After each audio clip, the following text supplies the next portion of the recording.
बिस्मिल्लाहिर्रहमानिर्रहीम। नाज़रीन, आज 24 जुलाई इतवार का दिन सन 2022 सुबह का वक्त। Beautiful morning, so good morning, सुबह खैर एंड अस्सलामु अलैकुम एवरीवन। कैसे हैं आप सब लोग? उम्मीद है खुश और खुर्रम और तरोताज़ा होंगे। सुबह का वक्त है, खुश होंगे सब लोग आप। और वैसे भी क्योंकि आज छुट्टी का दिन है, आराम करने का दिन है, मुलाजमीन के लिए भी, स्टूडेंट्स के लिए भी, तो सब के लिए खुशी का दिन होता है इतवार का दिन, छुट्टी का दिन। जी नाज़रीन, तो हस्बे मामूल सुबह के प्रोग्राम में हमारा आपको पता है कि पहला सेगमेंट, मेन सेगमेंट हुआ करता है तारीख़ हिंदुस्तान। और तारीख़ हिंदुस्तान की 16वीं सदी में हम अकबर बादशाह के 9 रत्नों को डिस्कस कर रहे हैं, उनका जिक्र कर रहे हैं। और 5वें रत्न पे पहुंचे हुए हैं। 4 रत्न हमने मुकम्मल कर लिए। 5वें रत्न का नाम है राजा टोडरमल, जिसके बारे में मैं आपको पिछले दो प्रोग्रामों से आज तक बता रहा हूँ। उम्मीद है आपको याद होगा पिछली बातें, और अगर किसी ने नहीं देखा तो वो नीचे दिए हुए राजा टोडरमल ये साहब थे, जिनका ये 5वें रत्न थे, जिनकी हम बात कर रहे हैं पिछले 2-3 प्रोग्रामों से। अगर किसी ने नहीं देखा तो नीचे दिए हुए लिंक में जाएं और वहाँ जाकर पीछे 2 प्रोग्राम देख लें, 2-3 प्रोग्राम।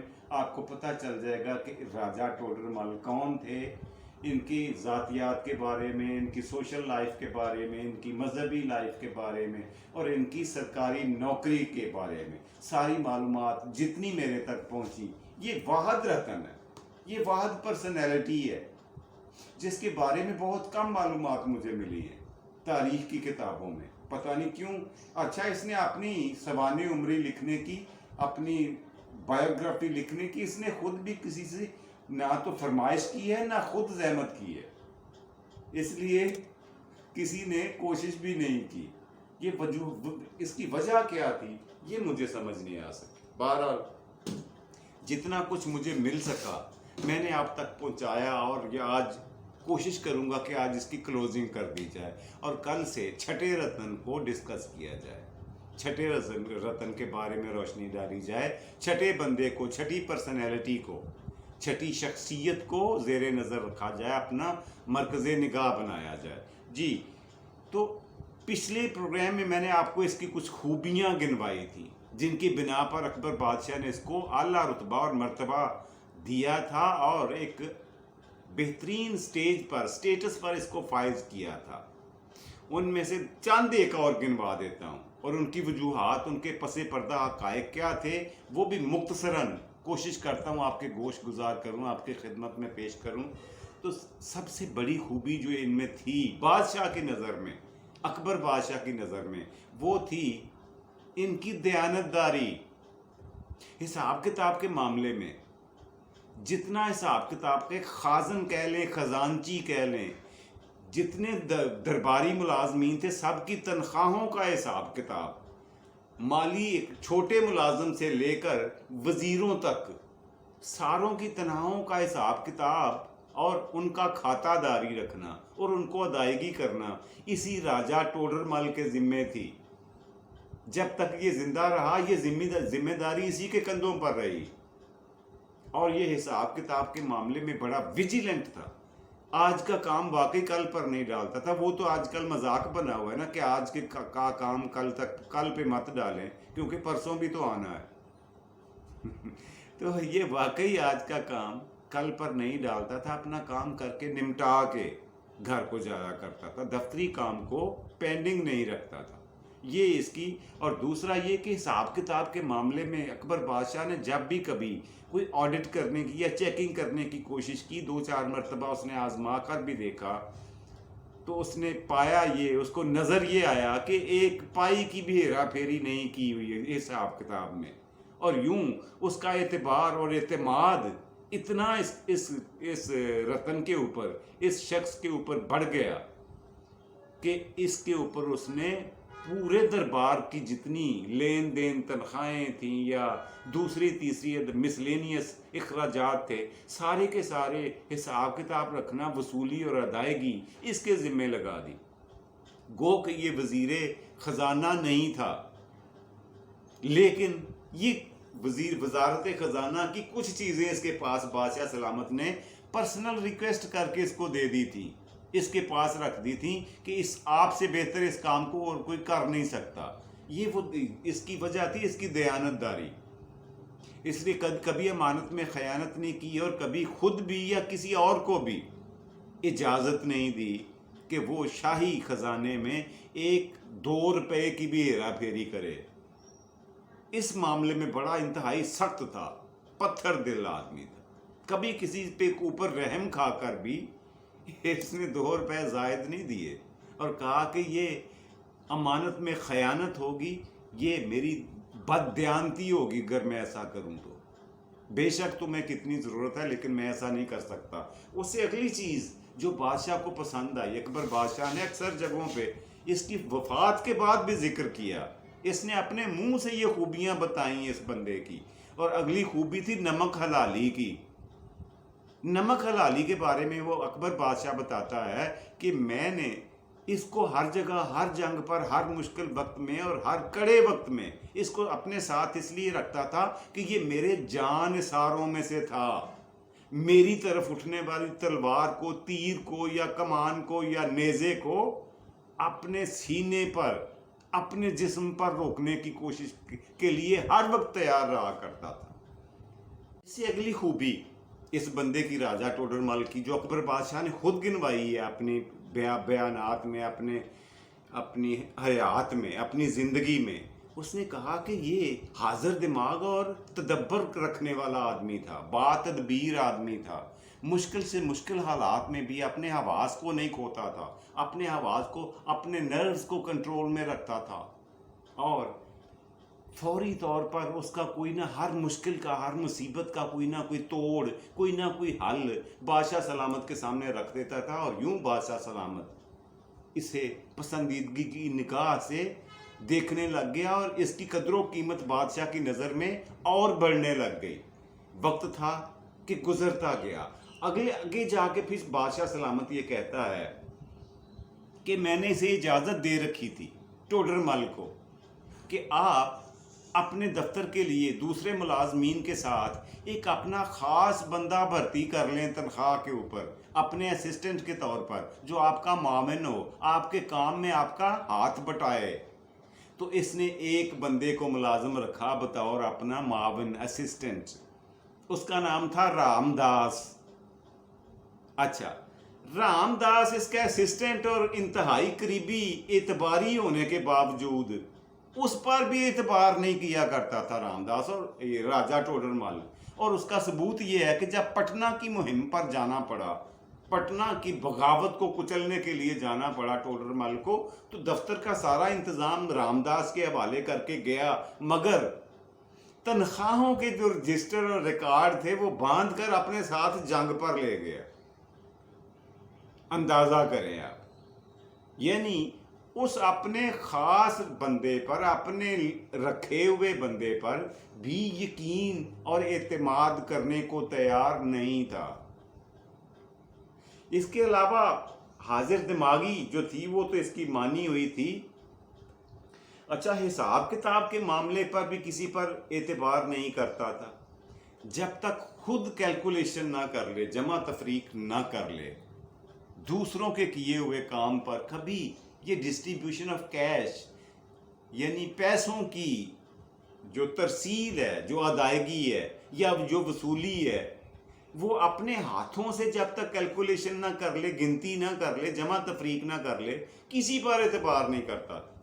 بذات خود، بنفس نفیس اپنے ہاتھوں سے حساب کتاب کر کے، گنتی کر کے پیسے لینا ہوں یا دینا ہوں، خود اپنے ہاتھوں سے یہ کام کرنا پسند کرتا تھا.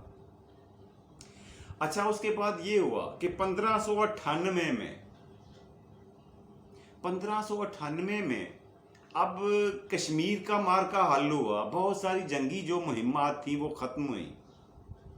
تو بادشاہ سلامت، اکبر بادشاہ بذات خود کشمیر کے دورے پر چلا گیا، ایک اپنے وفد کے ساتھ حالات و واقعات کا جائزہ لینے کے لیے.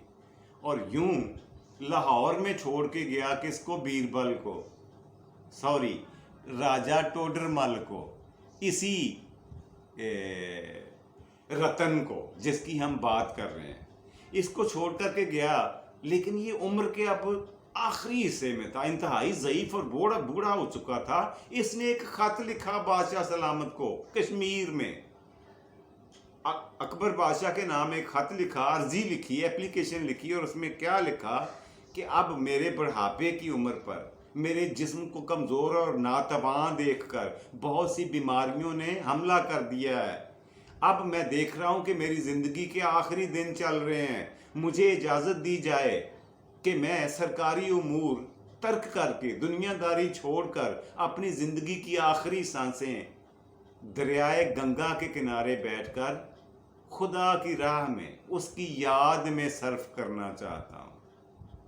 बादशाह सलामत अकबर के पास जब ये रुका, ये एप्लीकेशन, ये लेटर पहुंचा, तो कहा जाता है कि फौरी तौर पर उसने उसके ऊपर अप्रूवल दे दी, सैंक्शन दे दी, मंजूरी दे दी। इसको वो लेटर वापस मिला, बड़ा खुश हुआ। इसने अपना सफ़र कर दिया शुरू, लाहौर से गंगा की तरफ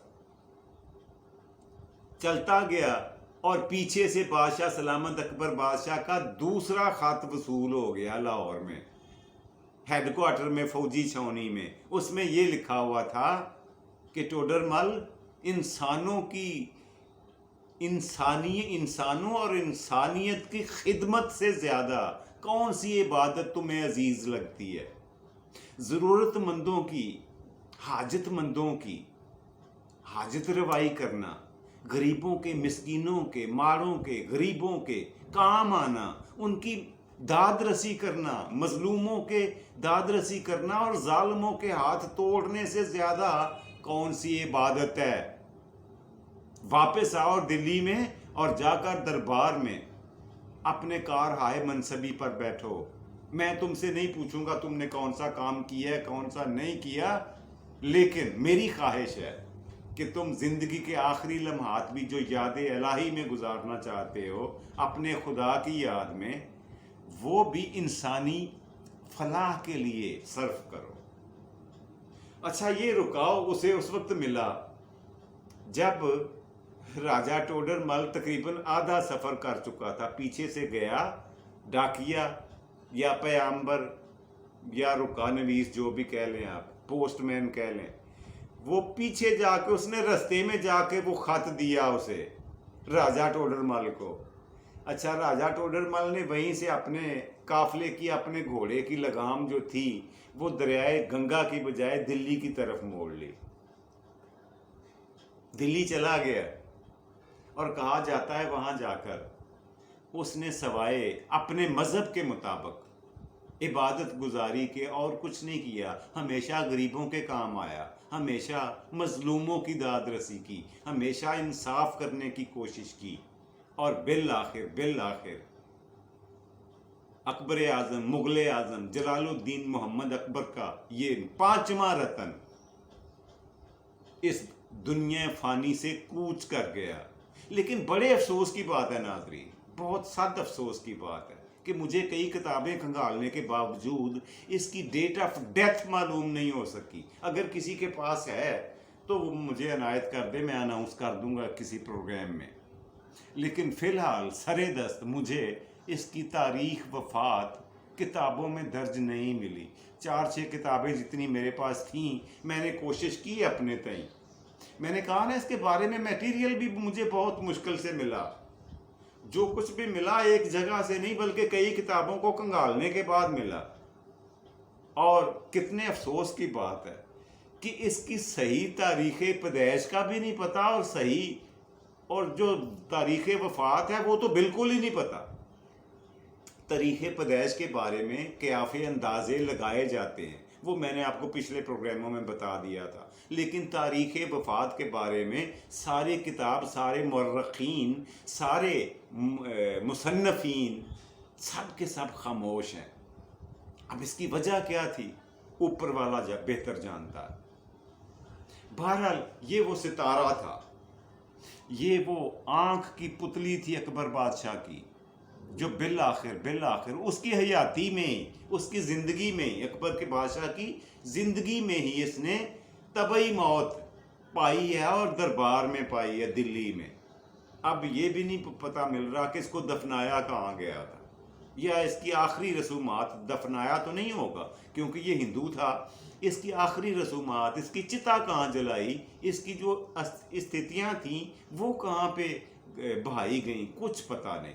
इसकी आखिरी यादगार अगर बनी है तो कहाँ पे बनी है, किसने बनाई है और कब बनाई है। किताबें मुकम्मल तौर पर खामोश हैं। जितना मेरे पास था मैंने आपको बता दिया जी। राजा टोडरमल का चैप्टर यहीं पे करते हैं क्लोज। आज के प्रोग्राम का पहला सेगमेंट भी यहीं पे बंद करते हैं, बढ़ते हैं प्रोग्राम के दूसरे सेगमेंट की तरफ।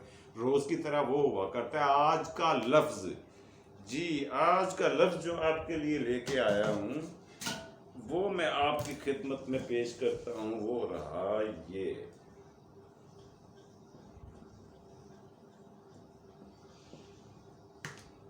जी ये लिख दिया मैंने। क्या लिखा है? बोंगा। बोंगा कई लोगों से आपने सुना होगा, अगर आपने लिखा हुआ नहीं देखा। आम तौर पे ये पंजाबी में इस्तेमाल करते हैं, हालांकि ये हिंदी जबान का, उर्दू जबान का, संस्कृत का लफ्ज है बोंगा, और ये निकला है बोंग से। बोंग, ये लफ्ज बोंग। अच्छा, बोंग क्या होता है, बोंग किसे कहते हैं, ये तो आपको पता होना चाहिए या होगा पता। ये जो सुबह सुबह नाश्ते वाले बैठे हुए होते हैं लगाकर सिरी पाए, तो उन्होंने बाहर लिखा हुआ होता है बोंग। जो जानवर की सबसे बड़ी हड्डी होती है ना जिस्म में, उसे बोंग कहते हैं। मिख वाली, जिसके अंदर गूदा होता है, जिसे हम मिख कह के बुलाते हैं, उसे कहते हैं बोंग। तो जो सबसे बड़ी हड्डी होती है ना, वो सिरी पाए वाले पकाते हैं, उसका सुबह नाश्ता करवाते हैं, बोंग लिखा हुआ होता है वहां पे। इसी फैमिली का ये लफ्ज है बोंगा। बोंगा का मतलब होता है वो शख्स जो लंबा चौड़ा दराज कद और बेवकूफ हो, कम अक्ल हो, उसे कहते हैं संस्कृत जबान में, हिंदी में और उर्दू में कि यार ये तो बोंगा ही है। बोंगा मतलब मेरा ख्याल है आप समझ गए होंगे जी। तो बढ़ते हैं प्रोग्राम के तीसरे, आखिरी और मज़ेदार सेगमेंट की तरफ, और वो हमेशा की तरह आपका फेवरेट सेगमेंट, आज की बात जी। आज की बात आपकी खिदमत में जो पेश करना चाहता हूं वो कुछ इस तरह से है। नाजरीन ये बताएं, वो जिंदगी ही क्या है इंसानों की, आपकी, मेरी, दूसरे तीसरे हमारे रिश्तेदार, करीब अजीज़ो अकारब, दोस्त अहबाब, सब मिलकर ये सोचते हैं कि वो क्या जिंदगी होगी जिसमें दुख ना हो, जिसमें दर्द ना हो, जिसमें तंग दस्ती ना हो। ये जो दुख और सुख होते हैं ना, ये दोनों मिलकर ही तो जिंदगी को रंगीन बनाते हैं। जिंदगी की रंगीनियां बनाने में दुख और सुख दोनों का अहम किरदार होता है। समझ आई मैं क्या कहना चाह रहा? अच्छा, आप ये बताएं कि कभी ये मुमकिन है कि किसी की जिंदगी में हमेशा सुख ही सुख रहे, कभी उसे दुख ना हो, कभी दर्द ना पहुंचे, कभी उसे कोई तकलीफ ना हो, कभी बीमार ना हो? कभी हो सकता है ऐसा? ऐसा नहीं हो सकता ना, क्योंकि ये कानून कुदरत है कि वक्त बदलता रहता है। और इसी तरह से जो दुख होता है, जो तकलीफ होती है, जो बीमारी होती है, जो तंग दस्ती होती है, वो भी हमेशा के लिए नहीं होती। वो भी आती है जाने के लिए। ना दुख हमेशा रहता है और ना सुख हमेशा रहता है। इन दोनों चीज़ों से मिलकर जिंदगी में रंग भरे जाते हैं और जिंदगी रंगीन और खूबसूरत बनती है, जिसे हम इंसान जिंदगी कहते हैं। और कितने कमाल के होते हैं वो लोग जो सारे दुख दर्द, अपनी तकलीफ़ें छुपाकर, सहकर, बर्दाश्त करके अपना तजर्बा और अपना कीमती वक्त देकर दूसरों को तसल्ली देते हैं, हौसला देते हैं, सब्र की तलकीन करते हैं, शुक्र की तलकीन करते हैं। कितने अजीम होते हैं वो लोग। उनके अपने पता नहीं दुख दर्द कितने होंगे, लेकिन वो सारा कुछ छुपा कर दूसरों को तसल्ली देने में, दूसरों को तशफ़ी देने में, दूसरों की हिम्मत बढ़ाने में, दूसरों का हौसला बंधाने में मदद कर रहे होते हैं। मेरा सल्यूट है ऐसे लोगों को। जी, ये था आज का प्रोग्राम। इसके साथ ही अपने मेज़बान जावेद इकबाल को दीजिए इजाज़त। खुश रहें, खुश रखें, खुशियाँ बांटें और खुशियाँ समेटें। अपना और अपने प्यारों का और अपने इस चैनल का भी ढेर सारा ख्याल रखा करें। खुश रहें, खुश रखें। अल्लाह पाक आपको आसानियाँ अता फरमाए और आसानियाँ तकसीम करने की तौफीक दे। ये एक सवाल भाई ने मेरे से किया है कि ये जो आप कहते हैं कि आसानियाँ दे और आसानियाँ तकसीम करने की तौफीक दे, इसकी तशरीह कर दें। मैं कोशिश करूँगा किसी दिन वक्त निकाल कर, क्योंकि इस पे बात थोड़ी लंबी करना पड़ेगी, मैं कोशिश करूँगा किसी दिन बैठकर आपको ये समझाऊं कि आसानियाँ तकसीम करना किसे कहते हैं। आपसे इस टॉपिक पे बात होगी इंशाअल्लाह अज़ीज़, बशर्ते ज़िंदगी। हम सब का रब रखा और पाकिस्तान जिंदाबाद।